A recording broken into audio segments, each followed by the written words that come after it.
Hey, everybody. Thanks for joining us. I wanted to have my friend Alex on here to talk about exiting your business. It's a conversation that I have all the time, and he and I have worked on a number of different clients together to help them successfully exit their business. So, Alex, thanks for joining me. I appreciate your being here.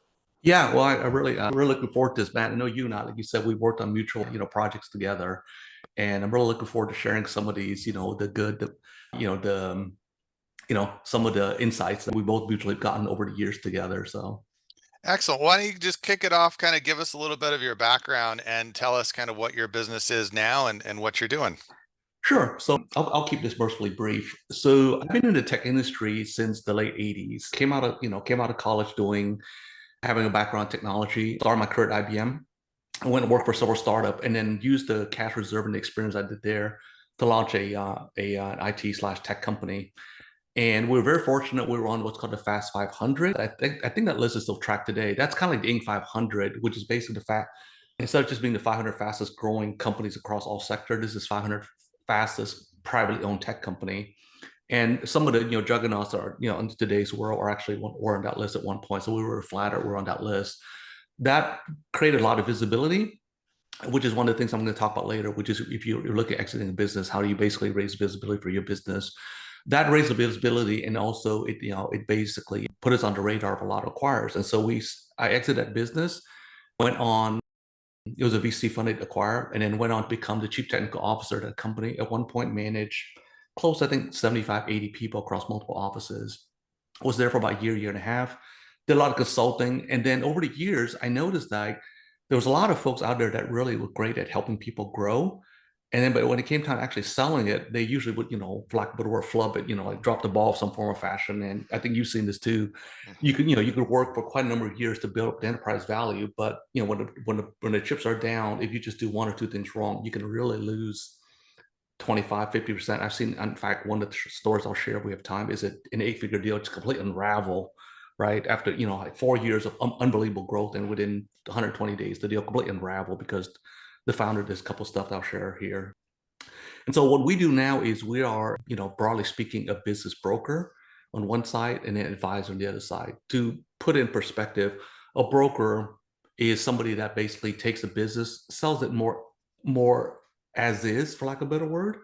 We do a lot more than that, but that's typically how that term is defined. On the other side, if a company's not ready to grow, on a case by case basis, we'll do advisory work where we help them scale the business. That can mean adding, like as an example, they said we're looking at exiting for pick a number three. We want to exit for 10 million, but the company currently only worth maybe three, at most four. So how do we close that gap? Mhm. And then we tell them, well, if you grow at the rate you're growing, it's going to take another 15, 20 years. So unless you got that kind of patience, I don't. Maybe we can look at acquiring other companies to help you accelerate that growth. So that's kind of two sides of our business. And hopefully, not to even make it more complicated, we basically work with services companies and also SaaS companies. And there's a lot of overlap, but there's also a lot of nuances as well. And if I were to give an example, there's differences between one sector versus another. I'll be sure to point it out because it's very dangerous to take some of these advices, and just use it broadly across all sectors. I mean, there's valuation. I mean, there's all kind of nuances, and so you know. So anyway, hopefully that was provide the relevance there. So just to summarize it, we basically broker the sales of companies, and then we also advise them on how to scale either through organic means or acquiring other companies so they could exit a bigger number. So. Got it. And Mhm. yeah, one of the things I did before, kind of what I do now is I worked as a business broker for 4 years. So, Mhm. I have a lot of experience doing the transaction side. And what I realized then was what I didn't know at the time, but realize now is, there's a lot of lead up to getting that transaction to really go smoothly and be at the highest value. And we would come in as a business broker when somebody said, I'm ready to sell. But Mhm. if you could come in 6 months, a year before that, or even a few years, and say, if you're thinking about an exit in 12 to 24 months, there's so much more you can do to prepare and maximize the value and make sure things go smoothly, then you don't get a chance to do if someone just says, look, I'm done. I want to get out. Find me a buyer in the next 90 days. That transaction is just so much more risky and there's so many more things that can go wrong and you're not likely to get the highest value. So I guess from that standpoint, what do you generally advise? And I agree with your point that, it's not all advice applies to all businesses. Of course, every case is different, but at a high level, kind of what things do you talk to people about that they should be thinking about in order to have a successful high value exit? Right. So this is definitely a plug for, you have clean financials. Nothing will derail a deal faster. I mean, you could have everything, going for you. You could have the best management team, the best product, I mean, best IP, name whatever you want, right? And I can tell you hands down, if the client, I'm sorry, the buyer, I'm going to use the word acquire because the buyer is sometimes Sure. the client's customer. So I'm using the word acquire very specifically. So I'm going to refrain from using buyer. The acquirer, you have to understand the number one thing that's in the back of their mind is risk management and perceived risk. And they're kind of two sides of the same coin. So what does that mean? Well, consider this, right? When I talk to sellers, I don't see why they're making such a big deal about some of these things. We're just missing company things. I'm like, okay, let's talk this through. Okay, put yourself in the seat of the acquirer. You're being asked to wire. By the way, most of the deals I've done, with the exception of one, I've never met the buyer or the seller.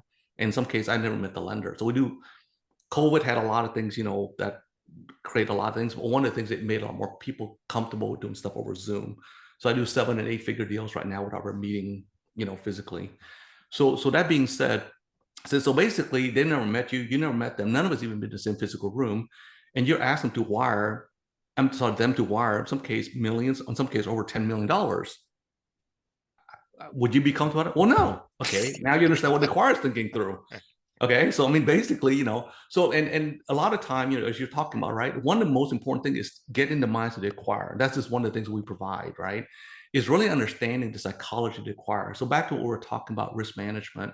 So not having clean numbers, I've seen deals, I mean, just completely die. I mean, literally within the same day, because the moment that they don't feel comfortable with the numbers, um, they're going to wonder, like, well, if the numbers aren't solid, what else is not solid?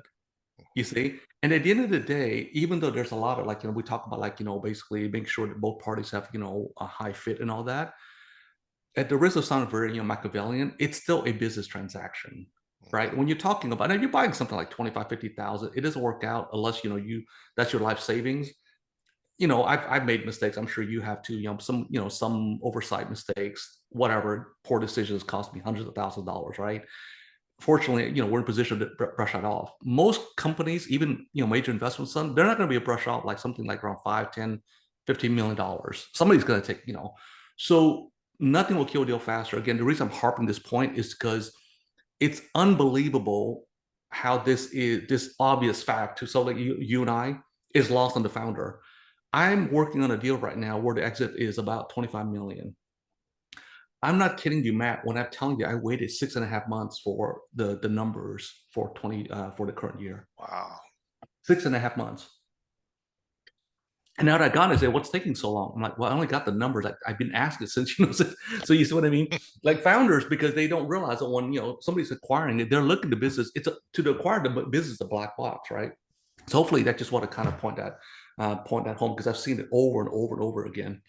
The second one is really, the business, you have to understand also the concept of transferability. Again, if you go back to risk management, the acquirer's mind, a business that's transferable reduces risk because it's not dependent on the founder. What does that mean? Having SOPs, having, having basically a team that can run the business. Now, depending on the size of the business, there's different level of expectation, right? I often get a buyer acquired that says, hey, I want to buy a business of 2 million. The business got to completely run. The founder can't be involved in the day at all. And I have to tell them, say, well, that's great, but you should probably be looking at spending more like 5 to 10 million. Why? Because companies of that size, the owner is still involved in some form or fashion. It's not completely hands off. Right. So there's a little bit of give and take, right? So, I mean, that transferability, it varies. Like you're talking about a business you want to sell for like north of 8 figure, the founder can't be involved.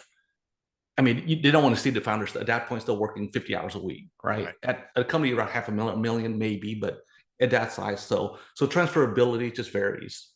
Because I do get the reason I want to say this because one of the things I also have to take into account is a lot of time the founder believes their business is not sellable. And I tell them, well, I mean, you're not going to get, you're not going to buy a private island, off the coast of Australia. But if you're looking at basically taking a couple of years off, this business actually will help you fund that. And they're pleasant surprised because they've all been told this business is not sellable because you're still working the business, whatever. I'm like, well, I don't know who told you that, but that's probably not, 100% accurate. You Right. see, so that's something I also want to encourage the listener to like. It's somewhere in between, right? You can't be integral every part of business, but at the same time, if you have a business under a certain size, no acquirer in their right mind is going to think that you're completely, removed from the business entirely. So there's that. And then also, this is, there's a lot of buzzword around this, and there's a reason for it. Again, back to risk management. Recurring revenue is a big, big plus, Mhm. right? Now, this can be, the subject of several days of conversation. If you don't think your business can have recurring revenue, I would ask you to challenge that because it makes a huge difference in the eyes of the acquirer. I've had deals that had everything going for it, but because it fell below a certain percentage of the revenue fell below a certain amount of recurring, the buyer was out because the acquirer was out because they have certain criteria they need to meet for their internal standards, and sometimes they use external funding. Same thing, right? And again, not to belabor the point, if you don't believe your business is recurring, I can give you example after example. At the risk of sounding really ghoulish, we even did an exercise where not myself, but somebody in a mastermind I was in had a funeral home business. Now, if there's any business you would think would be a one-time transaction, it's in a funeral home. It's not like they're gonna, right? I mean, unless But again, not to get too off track, but just as a mental exercise, we brainstorm some of that stuff. So the reason this is important is because it will basically make you, as the owner of the business, you could sleep better at night having that. But it also, as a byproduct, increase the value of the business. It's a double win, right? In other words, you're not just kind of artificially ramming in something recurring revenue just to check off a box. It has a lot of benefit. If you look at car wash, every car wash, at least where I live right now, that's above like, a mom and pop operator, like any of the big chains, they all have an option to basically do that. In fact, they give you strong incentives to do that, right? Why? Because of predictability. Amazon Prime is another great example. Netflix, we can go on and on, but those are some of the things that, that you could do. Some of those you probably want to do 6 to 12 months out. Some of those just not flat out possible to do at the point of sale because it just takes too long. Right. So to summarize, right? So good financials, independence of the founder from the day-to-day operations to the extent possible, and that's going to Mhm. vary, and then a base of recurring revenue. And I would 100% agree with all three of those. I think those all tremendously add to the valuation.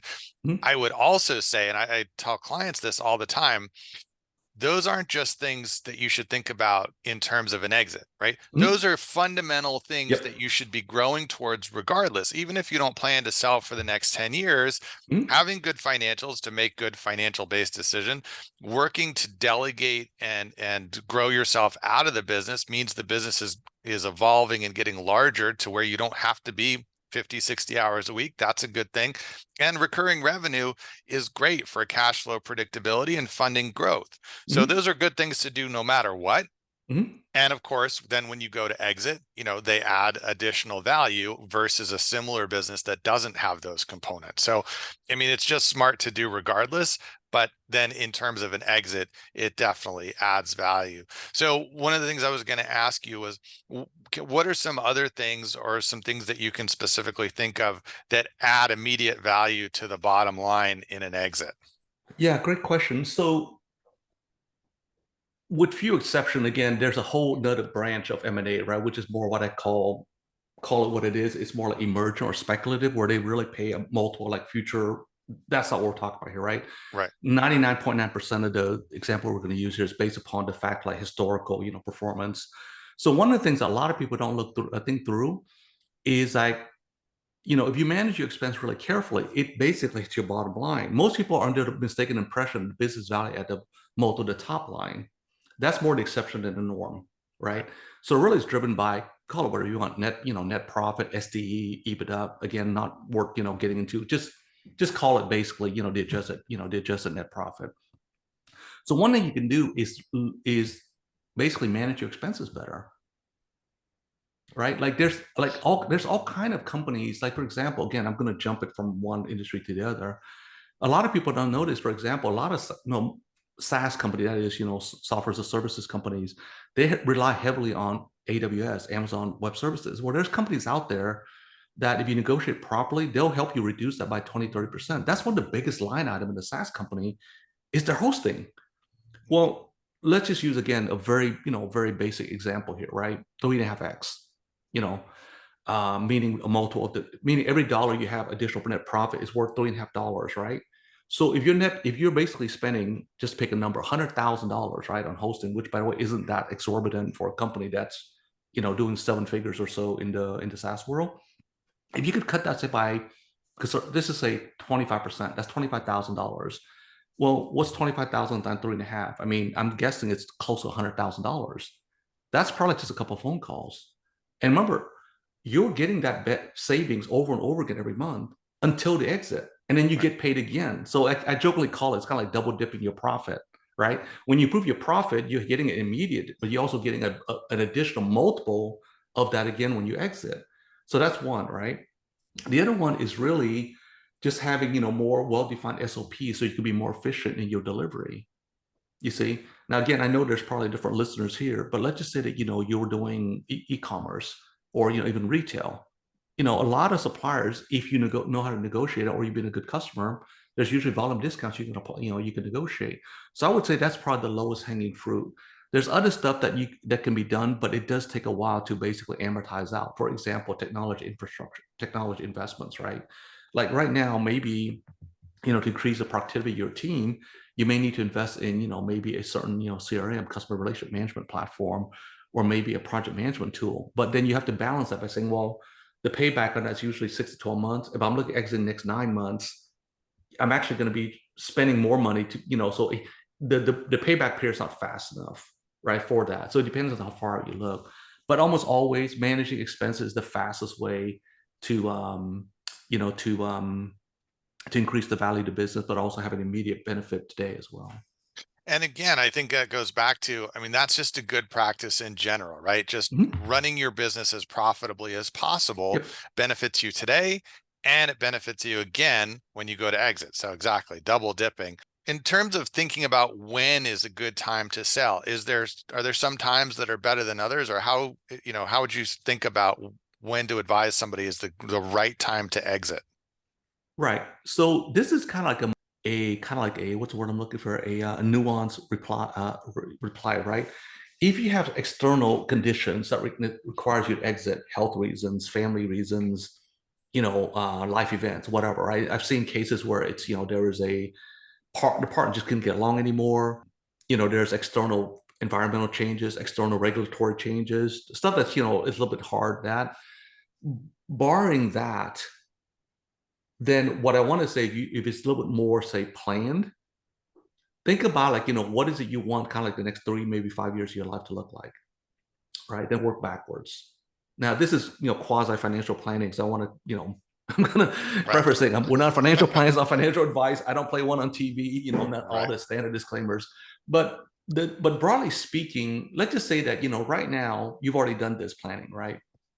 And you're saying, at the current growth rate, and we've already done kind of like a revaluation of the business, I'm looking at selling the business in 2 years. Or this is definitely what you don't want to say. I want to sell the business when I no longer enjoy running it. That's already too late. And I'll get into that we wanted to. But let's assume all the other stuff is, kind of not an issue, but it's more planned, right, versus reactive. It's very counterintuitive, but I tell people that plan on selling 6 months, some case a year earlier. And then people kind of look at me like, why? Well, here's a couple of things that unless you've done an exit, you're not aware of. One, exiting is a very taxing process. Even with using us, we're a broker.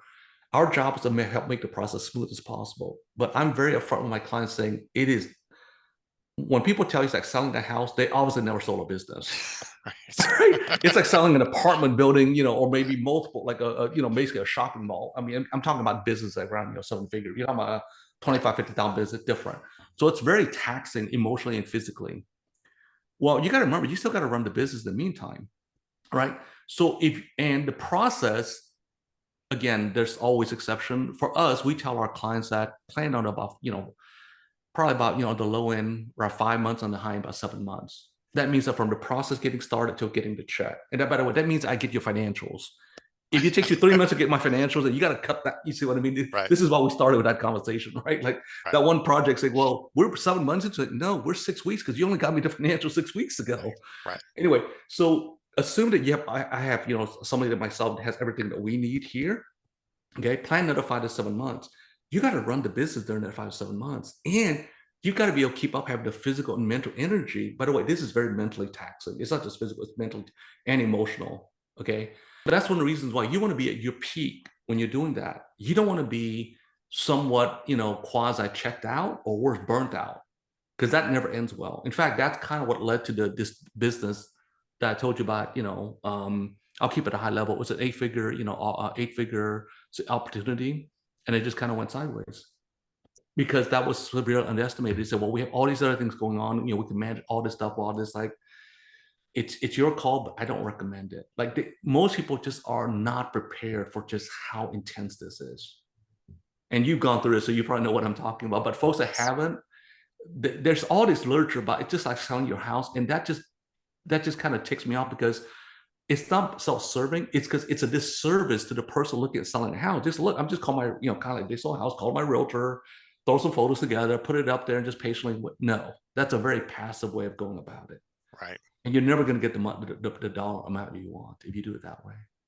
And I tell people, yeah, it's more like having your first baby, right? And people can tell you all kinds of stories about it, but until it happens, you have no idea what you're It's so in funny. for. It's so funny you mentioned that, right? Because one of my clients, the reason he sold the business, young fellow, I think under 30, like 27, 28. And he's having a baby. And I'm sorry, the big reason, plus, there was other factors going on, but one of the reasons he wanted to basically not be running the business and trying to sell the business, right? So, kudos to him for having the foresight.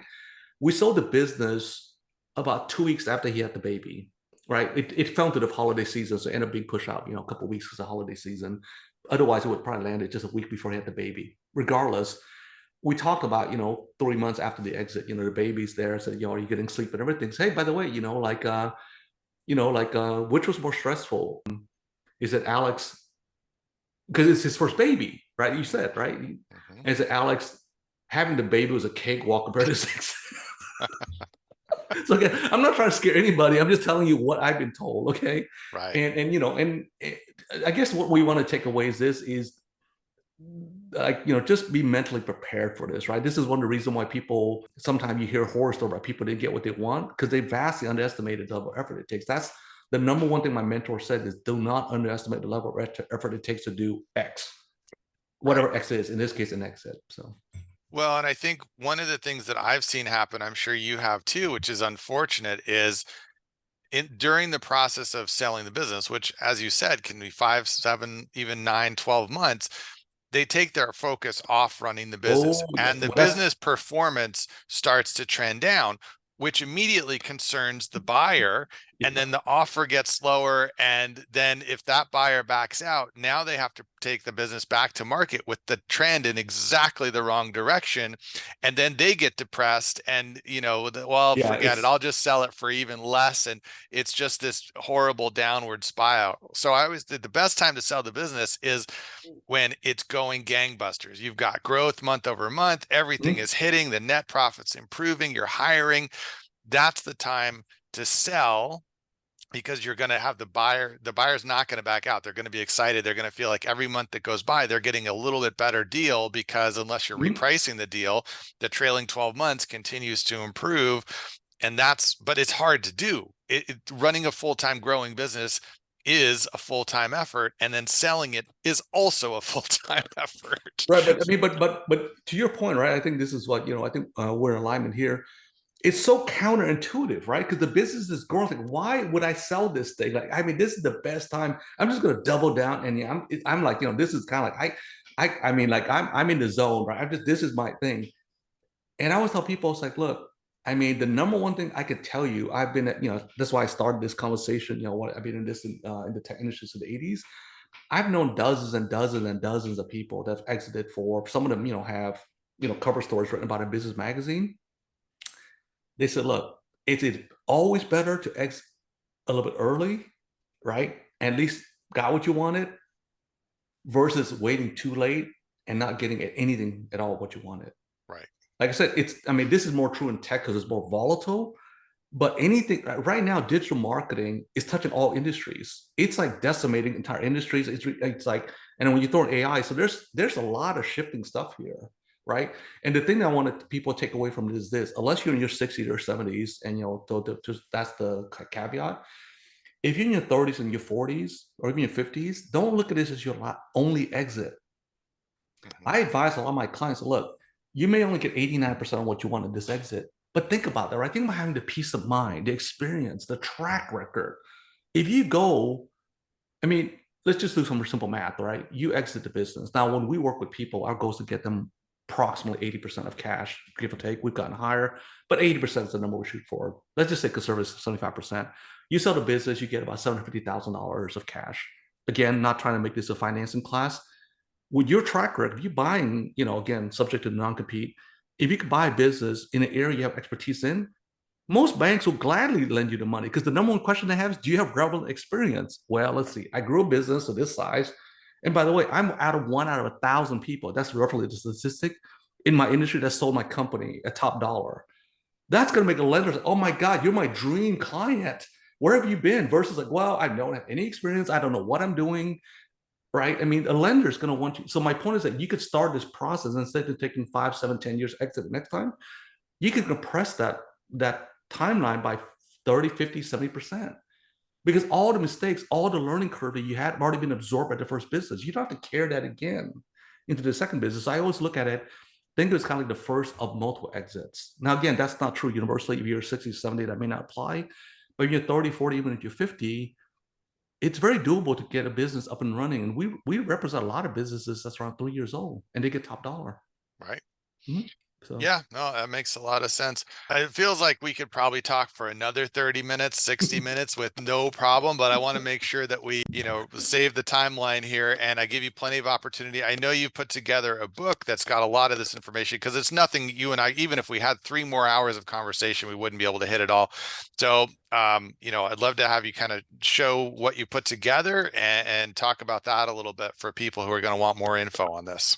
sure. So let me just unblur my background a little bit here. So um, I have a web. I created actually a specific website. It's called GIF from Alex. Now, by the way, GIF is spelled with a T, not the GIF, animated GIF image. Okay, GIF like GIFT from Alex.com.